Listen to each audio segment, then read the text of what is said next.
April 22nd, 2020 for the second meeting. I make a motion we approve those minutes as printed. Second. Okay, thank you. Acting Town Clerk, please call for a vote. Trustee Wakeman, Yes. Trustee Smith, Yes.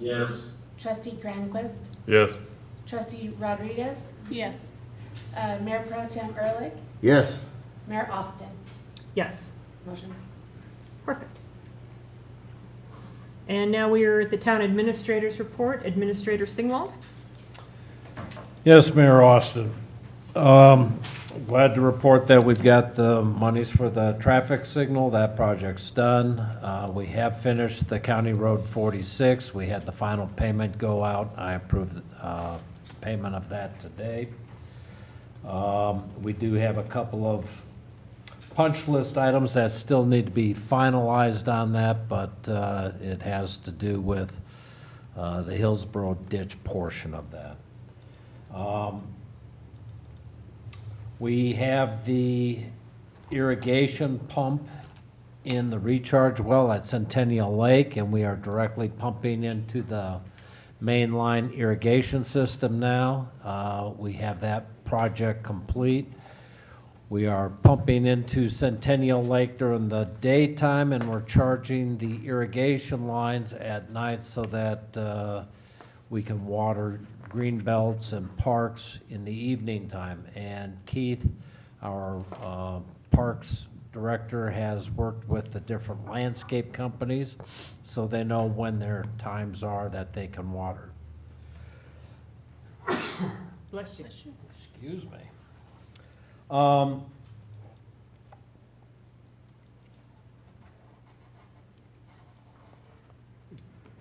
We are not able to charge the Centennial Pond as fast as we hoped. It's going to take a while for that water to get deep enough that we can actually use the pump that's in the pump house on the south side of that lake. And we need to get water down the Hillsborough ditch before we can water anything. But we're working on it. Our streets department has started working on alleyways. They've done the street cuts on the vertical curbs over there by Josephine, behind the liquor store. That was an issue last year. Scott's and his crew's been working on that and filling some of the potholes and getting a lot of that taken care of. Yes? Is that where we put a curb in across the alleyway? Is that what you're talking about? They're Yes. fixing that? Thank you. It was a vertical curb. Yeah. And when Scott looked at that, he thought that we should also put a little cement rise coming into where the Josephine drain box is so that we don't degrade the corner of that as trucks get up to get on top of that and then out onto Josephine. But we've had people driving all over down that Martin Park area where the Martin trailer houses were. Cutting that up, making a lot of mud, just making a mess out of it. We do have the grass and the weeds starting to grow. We've been working hard at maintaining that. We will be getting in on that piece of property and cleaning that up again and trying to come up with a plan on it. We have had L&M start. They've hit the parks recently. Our staff has hit the Serpentine sidewalk area, and they've been working hard on making the connections on the main line for the sprinkler systems, and we're all hopeful we'll be finalizing Windmill Park and the landscaping up there in the very near future.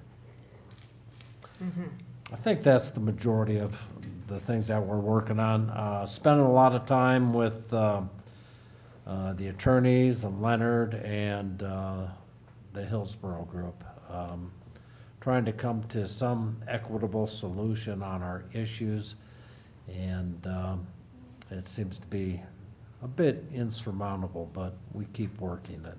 We'll see how it goes. Tim, I have a question. Yes, sir. How's that project coming on the drainage, going across the fifth hole at the golf course? That is pretty much complete. Scott, you're here. Would you like to come up to the podium and address Trustee Smith on that?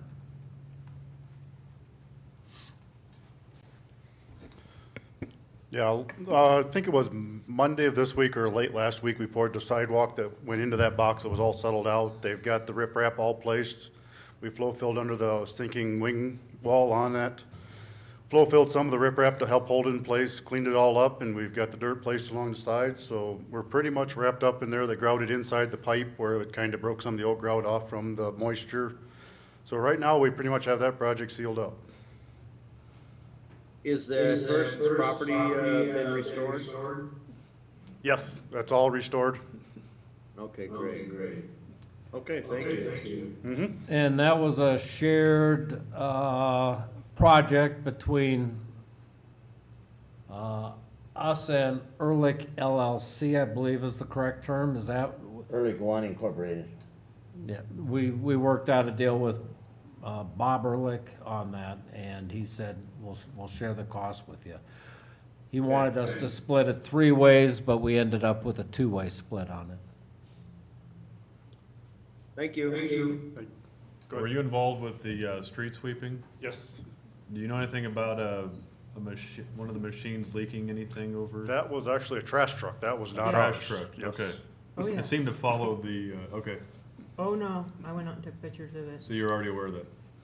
Did I they started come in getting and phone clean calls that right up? away. They did actually come in, they tried pressure washing, and then they actually brought like a little scrub broom. Unfortunately, it took its toll by the time they got here. I mean, it sat for several days before they even Right. tried cleaning it. We're gonna keep a watch on it, we're aware of it, it's documented that it's happened. We'll watch our preventative maintenances and see what happens with them. Our biggest concern is where he actually stopped and made the big puddles. The trails, they're gonna fade away over time. Right. Big puddles is what may actually eat that slurry seal up a little bit.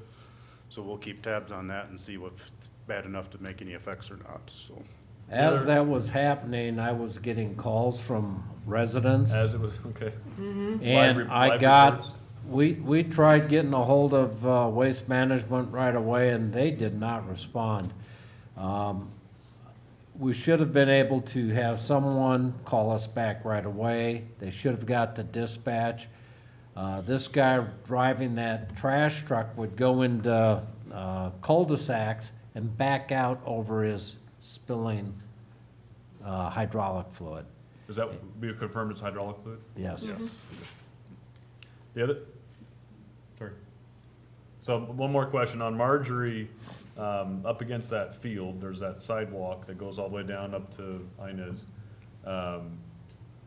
Where does that fall in responsibility? As far as keeping the sidewalk clean and or half the sidewalk being covered by field dirt? We know.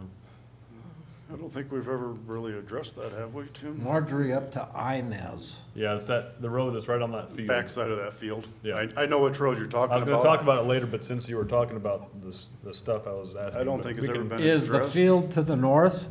No, the field's East, to the right. east. To the east of it, yeah. Yeah. It's between There's the Green county and gravel Inez. road, the It's- field, and then, yeah. It's been recently worked, and about half that sidewalk is, and I've got some pictures of it, but just didn't know, since we were talking about that issue, or about those subjects. I'll have to look and see where we're on that. Something one. worth, Yeah. something worth address, just take a Probably look at it. something we've never considered before, because nobody's ever brought it up, maybe. And it looks like a fairly newer sidewalk. It's been, I don't know how long it's been there. With me being new, it's, Pepper. Have a comment? That right of way is in the town limits. Typically, the sidewalks are cared for by the residents. The adjacent field to that sidewalk is actually not annexed into the town.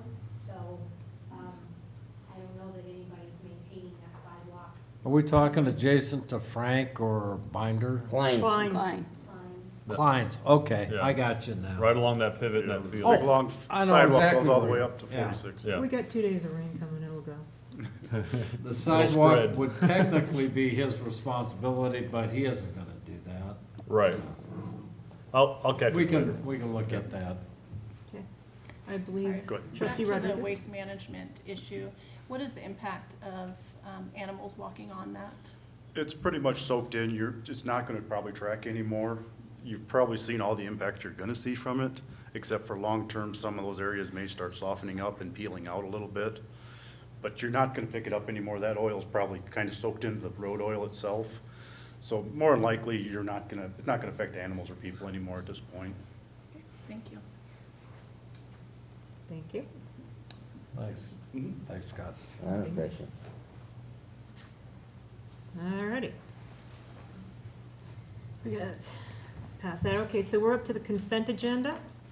We have an agreement for engineering services. I'll take a motion on the consent agenda. I move that we approve the consent agenda as presented. Second? Acting Town Clerk, please call for a vote. Trustee Wakeman, Yes. trustee Smith, Yes. trustee Grandquist, Yes. trustee Rodriguez, Yes. Mayor Pro Tem Ehrlich, Yes. Mayor Austin, Yes. motion passed. Thank you. Okay, our first item on the action agenda, item 9A, is a public hearing on Resolution 20-14, updating the fees on the town schedule, presented by Wade Nickerson, Finance Director.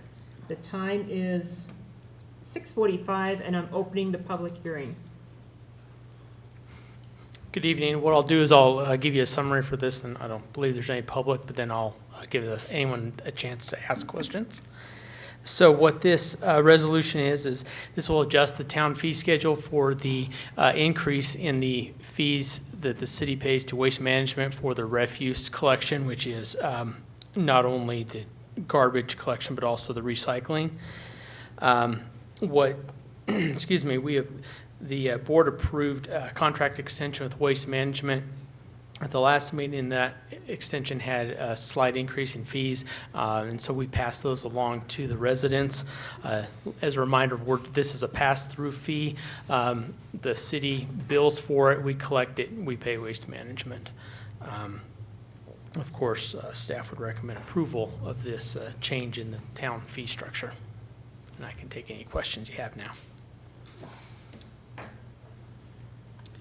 Okay, so do we have any public comment?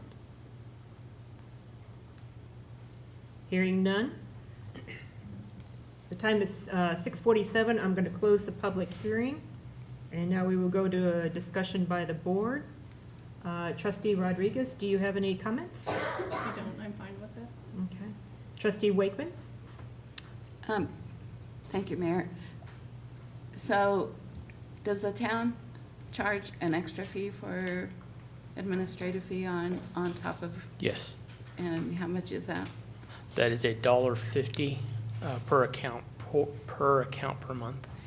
And did we do any comparison to other municipalities if we're in line, or No, what our charges are compared to? no. other- What this is, so we have a contract with Waste Management, and that contract, we put that out for bid in 2018. We extended that contract at the last meeting, and in order to pay that expense, we need to increase the revenues in order to offset that. Right. There's no, we can't make a comparison. I mean, we can make comparisons, yes, but it's kind of irrelevant because we need to collect enough revenue to cover the cost. Certainly, I understand that. Part of my question would be, are we in line with other municipalities as far as what Waste Management is charging us, which I know that was part of the contract, not the same thing, but I would like to see a little bit of information about that when we go to proposal next year, Okay. just to see if we're in line with other surrounding municipalities. Thank you. Thank you. Trustee Grandquist, do you have any comment? No comment or question. Okay. Mayor Pro Tem Ehrlich? No comment, no questions. Okay. So just to recap, we're increasing on the 96-gallon Trash, 36 cents.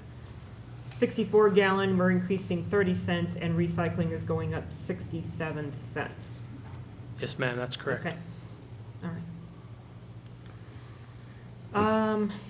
Since we've been through all comment and discussion, I'll take a motion. You did not ask me. I am so sorry. Trustee Smith, I'm so sorry. I have no comment or question. I move resolution 20-14, adopting the fee schedule change, section 6, effective immediately. Second. Acting Town Clerk, please call for a vote. Trustee Wakeman, Yes. Trustee Smith, Yes. Trustee Grandquist, Yes. Trustee Rodriguez, Yes. Mayor Pro Tem Ehrlich, Yes. Mayor Austin, Yes, motion passed. thank you. Okay, item 9B is authorization to execute a professional services agreement for the TAP grant. This will be presented by Pepper McClanahan, our Community Development Director.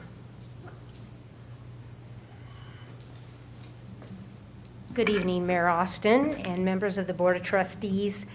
As you know, the TAP grant has been ongoing for a number of years. We're excited to announce a few things tonight relative to it. You did approve the actual construction company, AB Underground, a few months ago. We got them under contract. They have been working to do a few things. We issued the notice to proceed recently.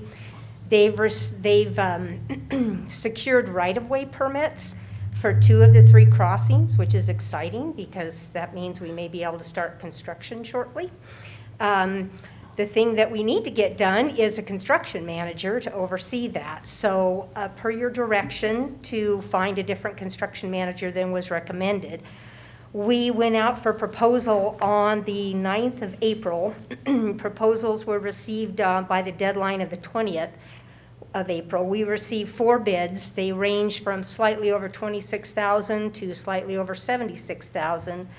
I will note that this was an RFQ NP, but CDOT emphasized to us that this is a qualification-based position, not a cost-based position. Although we can consider cost, we needed to look at the qualifications of this particular firm.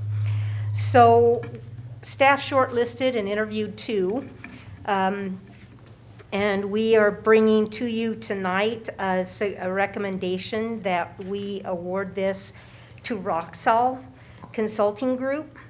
Their bid was coincidentally the lowest. They have a couple of things that we thought were differentiators. They have an on-site lab versus the other ones that would have to sub out to another lab.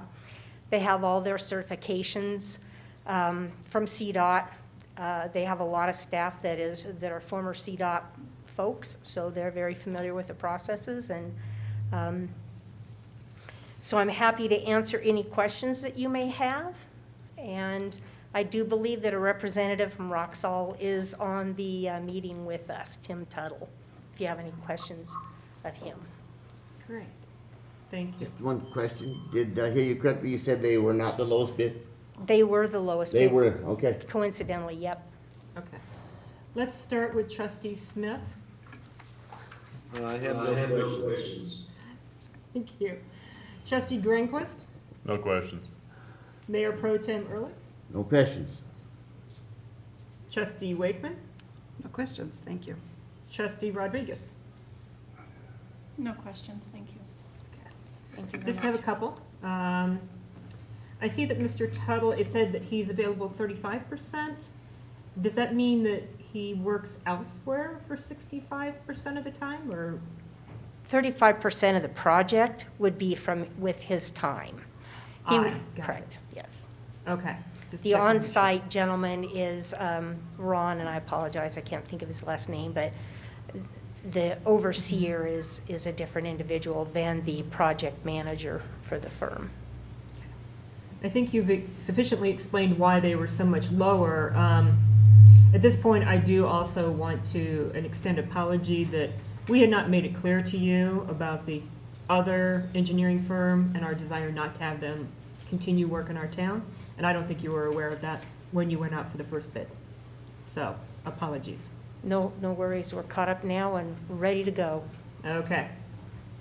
If there's no further discussion, I'll take a motion. I move to authorize the town administrator to sign the professional services agreement with Roxall Consulting Group Incorporated, approved to form by the town attorney.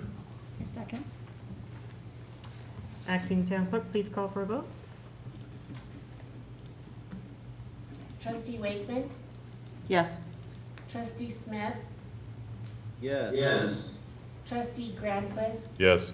Trustee Rodriguez, Yes. Mayor Pro Tem Ehrlich, Yes. Mayor Austin, Yes, motion passed. thank you. Okay, item 9C is Rock and Rail, Drought Investments in charge of change of zone, amended recorded exemption. Pepper McClanahan, Community Development Director. Mayor Austin and members of the trustees, this was mentioned actually at your last meeting and coincidentally went to the Planning Commission at their last meeting. They reviewed it, were aware that there were some concerns expressed, and so they decided to refer this up to you. There are two separate actions. The first one is an amended recorded exemption. It places two properties that were previously divided back together. It does not necessarily increase the area that the company is currently using for this activity, so it doesn't change much of the operation. The zone change is from, I believe, agricultural to I3, which is heavy industrial. And I'm going to lean on Matt here a little bit because this is in our 3-mile limit of our cooperative agreement, planning agreement that we have with Weld County. Typically, towns and municipalities can comment on subdivisions that are within or adjacent to their municipal limits. They don't necessarily have statutory authority to comment on zone changes or amended recorded exemptions. However, through this cooperative planning agreement that we've executed, all the municipalities, not all of them, but all the municipalities in this agreement, along with Weld County, have agreed to provide referrals for land development actions that are occurring within a 3-mile limit. This is like 2.83 miles from Milliken's town limit, closest town limit, so it's just barely within that boundary, but nonetheless, it is within the boundary. I did reach out to both AgPro, who is representing the applicant, as well as the case planner at the county regarding this.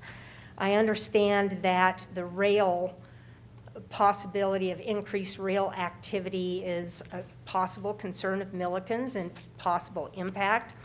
It was explained to me that they have a federal charter with the railroad, which is not something that local jurisdictions can weigh in on.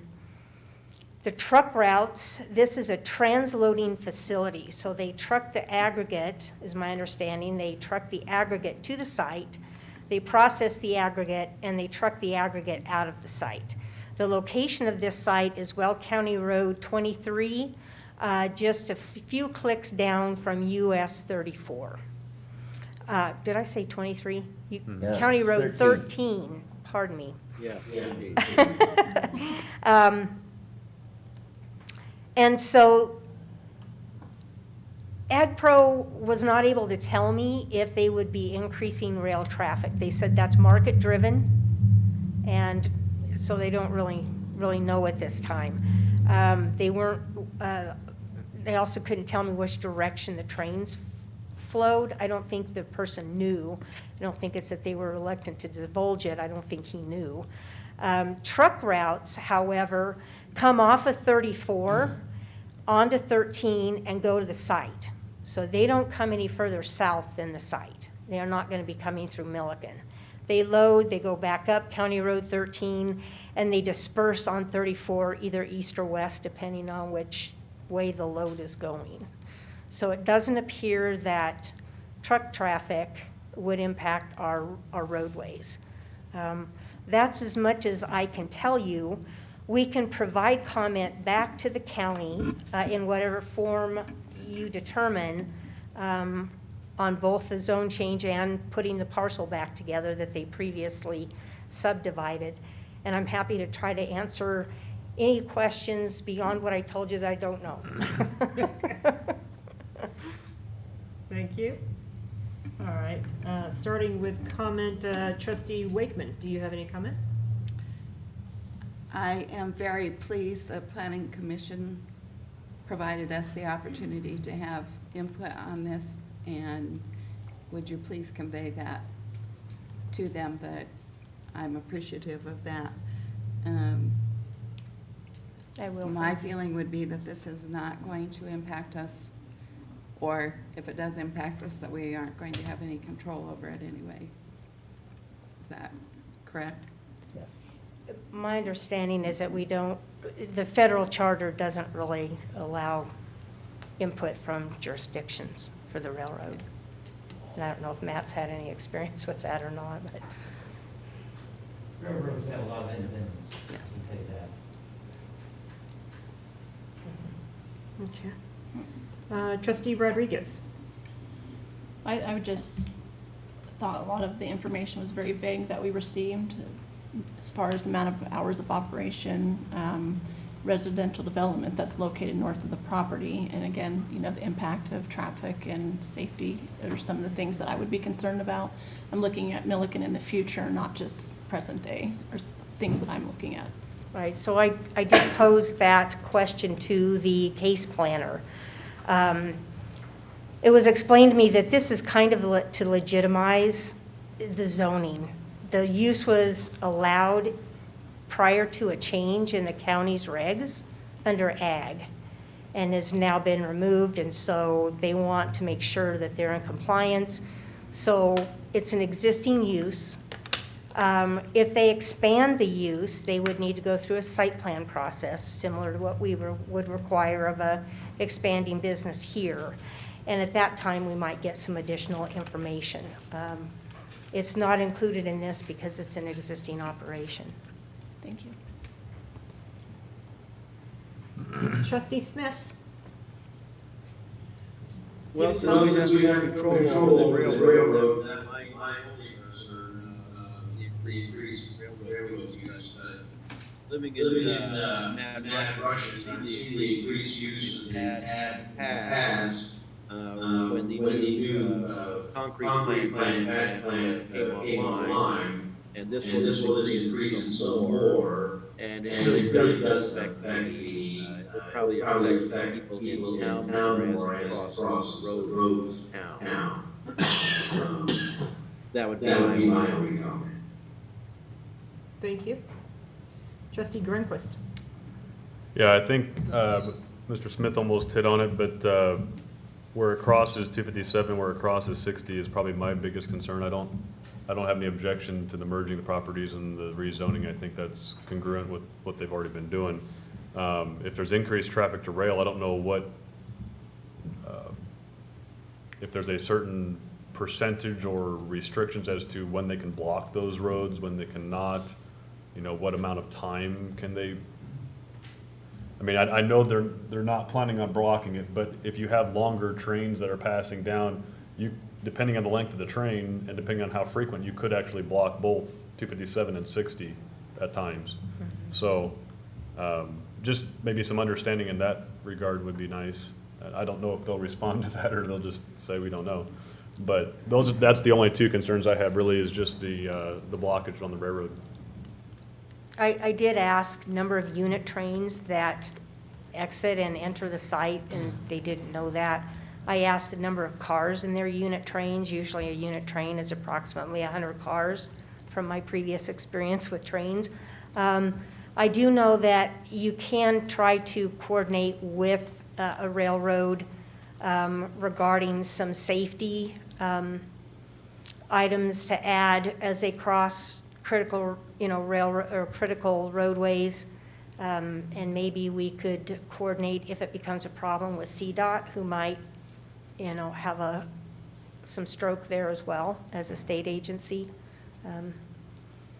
So we can request whatever information we'd like, and we can pass on whatever comments we have to the county and for the record.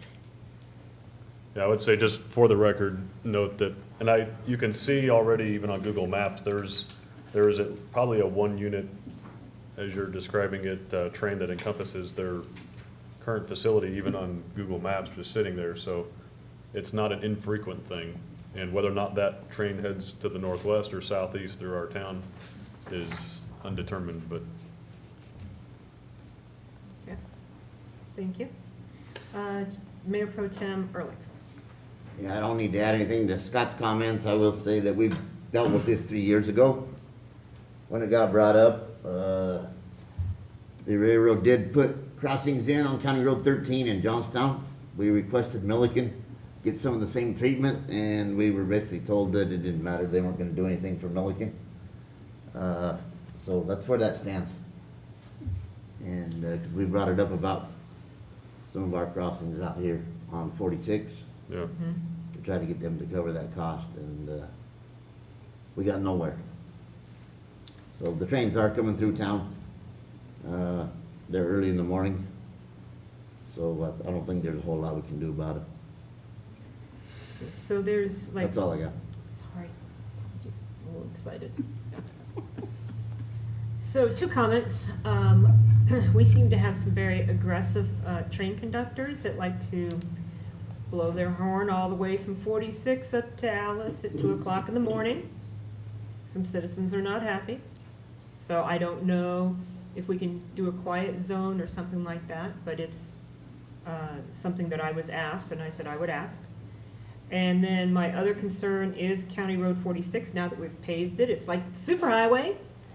A lot of people driving fast. The railroad crossing there. Did we find out if we can use the arms we already have, or are they shot? Administrator Singwell. Yes, Mayor Austin. The arms that we have that we've tried to save are not usable. They've been sitting, all the parts aren't there to get those looked at and approved would be a heck of a process. Scott went through that and looked at them, and we do still have them stored on the lot out there. We're going through the process of getting rid of a bunch of the junk we got that we can't Yeah. use anymore, but I don't think that's usable. One of my questions of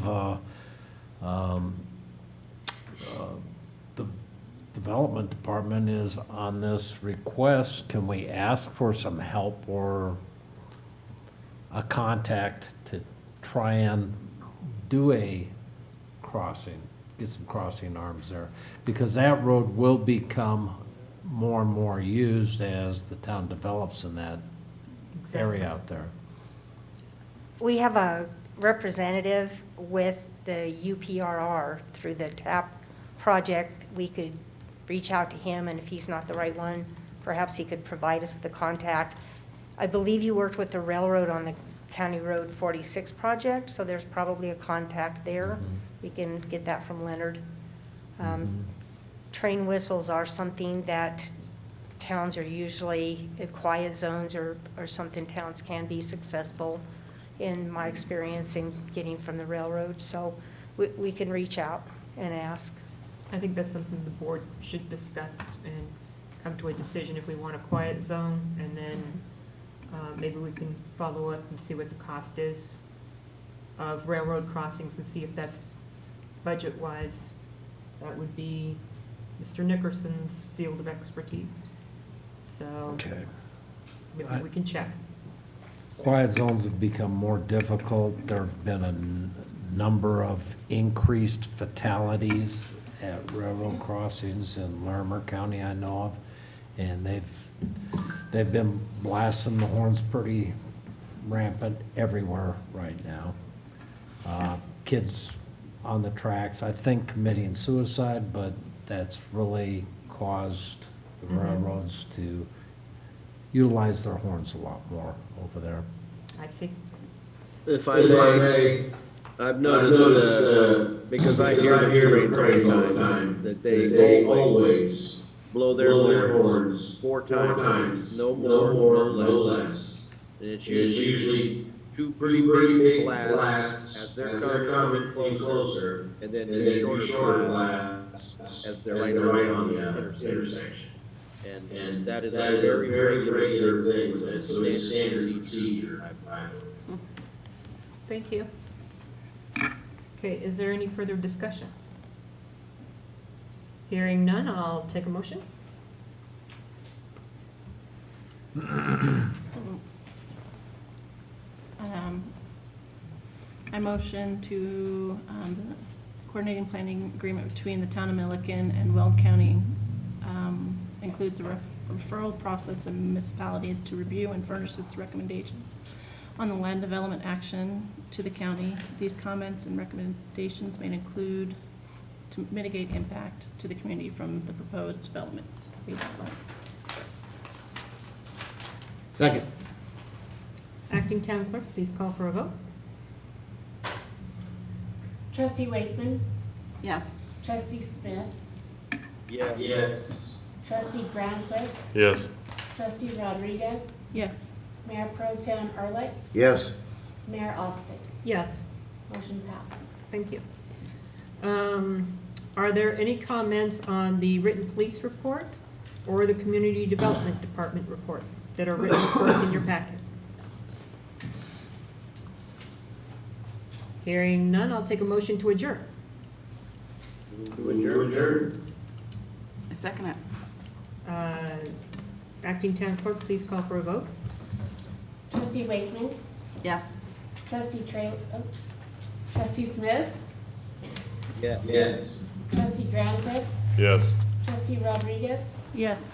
Mayor Pro Tem Ehrlich, Yes. Mayor Austin. Yes, Motion passed. meeting adjourned. Thank you. With the first one in the bucket.